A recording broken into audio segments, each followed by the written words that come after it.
Hi అండి, నమస్కారం అండి. Welcome to my channel Rafi Kadari నా చేతి వంట. ఈరోజు సండే స్పెషల్ మటన్ బిర్యానీ. దానికి కావాల్సిన పదార్థాలు తయారు చేసుకునే విధానం అయితే ఒకసారి చూసేద్దామా. ముందుగా మటన్ని శుభ్రంగా కడిగి పెట్టేసుకొని కొంచెం పెద్ద పెద్ద పీసెస్ కింద కట్ చేసుకోండి. అవి కుక్కర్లో వేసేసుకోవాలి. కుక్కర్లో వేసుకొని కొంచెం ఉప్పు, కొంచెం పసుపు, బిర్యానీ మసాలా ఉంటుంది కదండి, హోల్ బిర్యానీ మసాలా, అదంతా అయితే మీకు తెలిసే ఉంటుంది. బిర్యానీ మసాలా నేను ఇక్కడ చూపిస్తున్నాను చూడండి. ఈ విధంగా ఈ బిర్యానీ మసాలాలు అయితే మనం ఈ కుక్కర్లోనే వేసేసుకొని హై విజిల్స్ 5 అయితే వేయించుకోవాలండి. పెద్ద విజిల్స్ నీళ్లు పోసుకొని. నేనైతే చెప్పగలుగుతానండి, హోటల్కి మించిన బిర్యానీ, 100% హోటల్కి మించిన బిర్యానీ అండి. ఓపిక్గా చేయాలే కానీ చాలా బాగుంటుందండి ఇది. ఒక గిన్నె తీసుకుని అందులో పెరుగు తీసుకుని బాగా అయితే బీట్ చేయాలండి. ఇలా బీట్ చేసేసి ఈ పెరుగులోనే ఉల్లిపాయ టమాటా పేస్ట్, కారం, పసుపు నేను ఇంట్లోనే చేసి పెట్టుకున్నానండి. గరం మసాలా పౌడరు, తర్వాత బిర్యానీ మసాలా పౌడర్ కూడా నేను ఇంట్లో చేసి పెట్టినవేనండి. ఇవి బయట నుంచి అయితే ఏమీ తీసుకురాను, నేను అన్నీ ఇంట్లోనే చేస్తాను.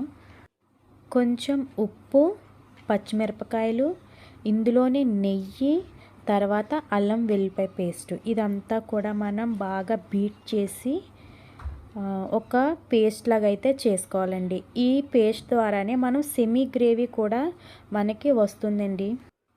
ఇలా మనం ఒక దాని తర్వాత ఒకటి వేసేసుకుని బాగా అయితే పేస్ట్ లాగా చేసుకోవాలండి. దీని ద్వారానే మనకి దమ్ అనేది వస్తుంది, గ్రేవీలా కూడా ఉంటుంది బిర్యానీ. ఆడవాళ్ళు ఓపికతో చేయాలే కానీ మనం హోటల్ నుంచి తెప్పించుకునే పనే లేదండి. ఒక గ్లాస్ రైస్ తీసుకున్నానండి, బాస్మతి రైస్.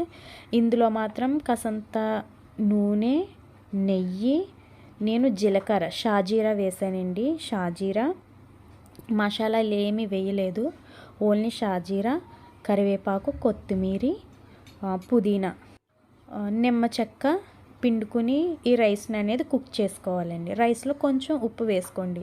అన్నీ సమపాలంగానే వేసుకోవాలండి ఉప్పు అనేది. ఇలా అనేది మనం రైస్ అనేది కుక్ చేసుకోవాలండి. నేను చేసే రైసు, నేను అన్నం కూడా వండేసుకున్నాను. అక్కడ కనిపిస్తుంది ఏంటంటే మటన్ కర్రీ అండి.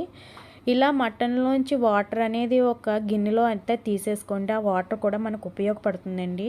ఇలా వెలపడంటి గిన్నె తీసుకొని అందులో నెయ్యి, నూనె వేసుకొని మనం ఇందాక పేస్ట్ చేసుకున్నాం కదండి, ఆ పేస్ట్ అనేది మనం ఈ నూనెలో బాగా వేయించేసుకోవాలండి. పచ్చివాసన పోయేంత వరకు వేయించుకోవాలండి. కొంచెం కొంచెం నిమ్మకాయ అయితే పిండేసుకోండి. అన్నీ కొంచెం కొంచెంగానే వేసుకోవాలండి. ప్రతి దాంట్లోనూ ఎక్కువగా వేసుకోకూడదు. ఉప్పు అనేది మటన్లోనూ వేసుకున్నాం, రైస్లోనూ వేసుకున్నాం, ఈ గ్రేవీలోనూ వేసుకున్నాం. చూసి అయితే వేసుకోండి, మీకు ఎంతైతే అవసరమో అది వేసుకోండి. ఇవి పాలండి, పాల్లో పసుపు వేసి కలిపాను. ఇలాగా దగ్గరికి అయిన తర్వాత ఈ గ్రేవీ మనం మటన్ పీసెస్ అనేవి ఇందులో వేసేసుకుని బాగా దగ్గర పడనివ్వండి. మటన్లో వాటర్ అయితే తీసుకున్నాం కదండి, ఆ వాటర్ అనేది ఇందులో వేసుకుని మూత పెట్టుకుని ఉడికించేసుకోండి. ముక్కకి మన మటన్ పీస్కి అయితే కారం, ఈ మసాలాలు అన్నీ పట్టాలి. ఇలా పైన కొత్తిమీర, పుదీనా వేసుకొని ఒక్కసారి అయితే మూత పెట్టుకుని దగ్గర పడే వరకు ఉడికించేసుకోండి. ఇది మటన్ కర్రీ అండి. ఇది మటన్ కర్రీ అయితే నేను ప్రిపేర్ చేస్తున్నాను. ఓపిక్గా చేసుకోవాలి కానీ ఆడవాళ్ళు, మనం హోటల్ నుంచి తెచ్చుకునే పని ఏముందో చెప్పండి. ఓపిక్గా చేసుకుంటే మన చేతిలో అద్భుతమైన రుచులు అయితే చూపిస్తాను. నేను చూడండి, సెమీ గ్రేవీ నేను ఆ గ్రేవీ ద్వారానే తీసాను. రైస్ 60% అయితే ఉడకాలి, ఎక్కువగా ఉడకకూడదు. ఈ గ్రేవీలో అయితే మనం లేయర్స్ కింద వేసుకొని పైన మళ్ళీ కొంచెం బిర్యానీ పౌడరు, తర్వాత పచ్చిమిరపకాయ ముక్కలు, కరివేపాకు, పుదీనా, కొత్తిమీర, కొంచెం నెయ్యి, బ్రౌన్ ఆనియన్స్, ఇవన్నీ వేసుకొని ఒక లేయర్ వేసుకొని, ఇందాక నేను సగం మటన్ అయితే తీసాను, ఆ మటన్ కూడా నేను పైన అయితే వేసేస్తున్నాను. మళ్ళీ ఇంకొక లేయర్ పైన కూడా సేమ్ ప్రాసెస్ అనేది చెయ్యండి. సేమ్ ప్రాసెస్ అనేది చేయండి. ఇలా నేతిలో వేయించుకున్న జీడిపప్పులు చూడండి, నేను పాలు అనేది ఈ అంచులనే వేస్తున్నాను, ఆ అంచులనే వేయండి. చాలా టేస్ట్ ఉంటుంది పాలు వేయడం వల్ల మటన్ బిర్యానీ అనేది. మనకి ఇలా ఫినిషింగ్ ఇలా చేసుకుని పైన నిమ్మరసం పిండేసుకొని మనం మూత పెట్టుకుని బరువంటి పాత్ర అనేది పెట్టేసుకొని మనం బిర్యానీ అనేది కుక్ చేసుకోవాలండి. చూడండి ఎంత బాగా వచ్చిందో మటన్ బిర్యానీ. ఇంకా హోటల్కి వెళ్ళే పని ఏముంటుందో ఒక్కసారి అయితే చెప్పండి. ఇలా వండి పెడుతుంటే చూడండి చాలా బాగా వచ్చింది.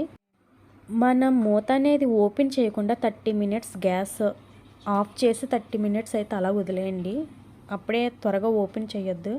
చూడండి రైస్ కూడా ఎంత బాగా ఉడికిందో, చక్కగా అనేది ఉడికింది. నాకైతే చాలా బాగా నచ్చేసిందండి. చాలా బాగా ఉడికింది రైస్ అనేది. నేను మీకు పీస్ కూడా చూపిస్తానండి. మటన్ పీస్ కూడా చూపిస్తాను. మటన్ పీస్ కూడా చాలా చక్కగా ఉడికిందండి. ఇలాంటి బిర్యానీ ఉంటే ఇంకా స్వర్గమేనండి. ఇంకా చూడండి ఎంత చక్కగా అయితే మటన్ పీస్ అనేది ఉడికిందో. ఇలా ఉడకాలండి మటన్ పీస్ అనేది. మనకి మసాలా కూడా బాగా పట్టిందండి. నాకైతే చాలా బాగా నచ్చింది. నేను వండుకున్న బిర్యానీ కదా, నాకు నచ్చుతుంది. మీరు కూడా ట్రై చేయండి. నచ్చినట్లయితే షేర్ చేయండి, లైక్ చేయండి, సబ్స్క్రైబ్ చేయండి. అలా biryani, mutton curry, semi gravy వేసుకుని తింటే ఉంటుందండి. చాలా అంటే చాలా బాగుందండి. నేను మాటల్లో అయితే చెప్తున్నాను కానీ ఒక్కసారి అయితే మీరు ట్రై చేసేయండి. ఇంకా వీడియోస్ మీకోసం నేనైతే చేస్తాను. ఇంకా వెరైటీ వంటలు అయితే మీకు చూపిస్తాను.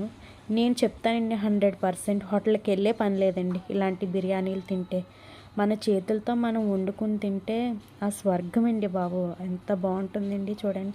నాకైతే చాలా బాగా నచ్చేసిందండి ఈ బిర్యానీ. మీరు కూడా ఒక్కసారి అయితే ట్రై చేయండి. అది